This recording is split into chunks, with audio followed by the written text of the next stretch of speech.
Hi, welcome to a new week of Climbing Daily. Coming up on today's show, Kilian Jornet wins the 2014 National Geographic People's Choice Adventurer of the Year award.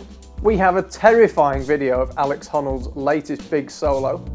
And we check out the first episode of the new EpicTV series, Sub-Zero. But first, back in November we reported that climber, skier, mountaineer, runner, all-round mountain legend Kilian Jornet had made it into the final 12 for the National Geographic People's Choice Adventurer of the Year award. Quite the mouthful. Well, it turns out he's won it. 75,000 votes were cast and he beat off some pretty strong competition, including from climbers Adam Ondra, Raphael, Slawinski and Ian Welsted. Kilian claims he's not much of a climber, but in the last year he speed soloed the Anomenata Ridge on Mont Blanc. Also on Mont Blanc, he did a there and back from Chamonix Town Centre in under 5 hours, and he also did an up and down on the Matterhorn in under 3. Congratulations, Kilian! Well, last year was a massive one for him, but 2014 could be even bigger. I think he's got some pretty impressive plans. We'll keep you informed, and hopefully we will speak to him in the not too distant future. Up next, we've got one of the most amazing climbing videos you're ever likely to see. It's Alex Honnold soloing El Sendero Luminoso in Mexico, directed by Renan Ozturk and filmed by Cedar Wright as part of their Camp 4 collective. At some point during the day while I was up there with Cedar, I was just like, I'm ready. Like, I'm sick of hanging around on ropes. It went from like being sort of an intimidating idea to just being like, I'm kind of excited to do this. And then we're gonna see what happens up there. But another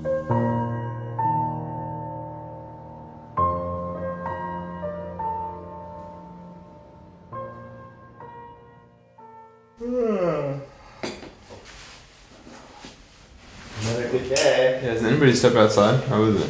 it's a little more chilly today, and it's a slight breeze.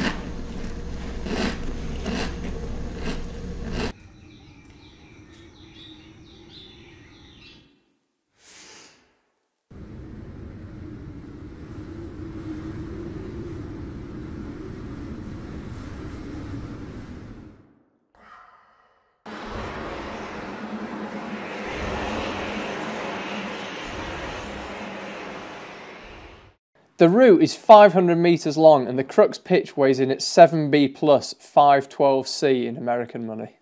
Some routes lend themselves to soloing better than others, but this definitely does not, making this one of the most impressive solo ascents in the history of climbing.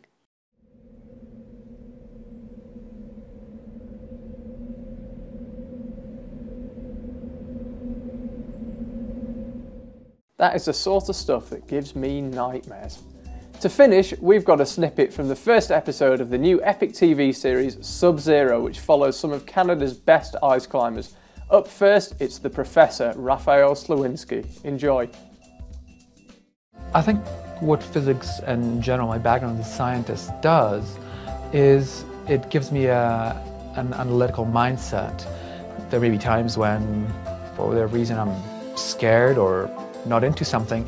I try to analyze those feelings and I try to think, is there a reason to feel that way, or there is no reason to go down, there is no reason to turn around, objectively everything's fine. So I do try to keep that kind of objective mindset, and I try to approach my climbing that way.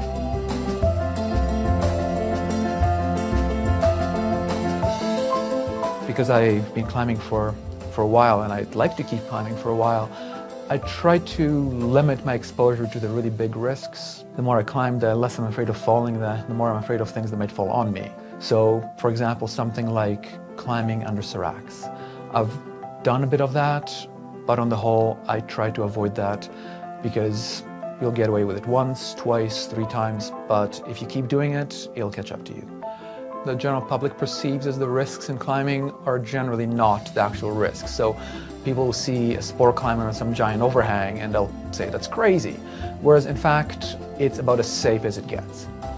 And for sure, even if you're a conservative climber, just by going to the mountains, you're subjecting yourself to things outside of your control. That's kind of the definition of mountain adventure in a way. But I think you can still pick and choose.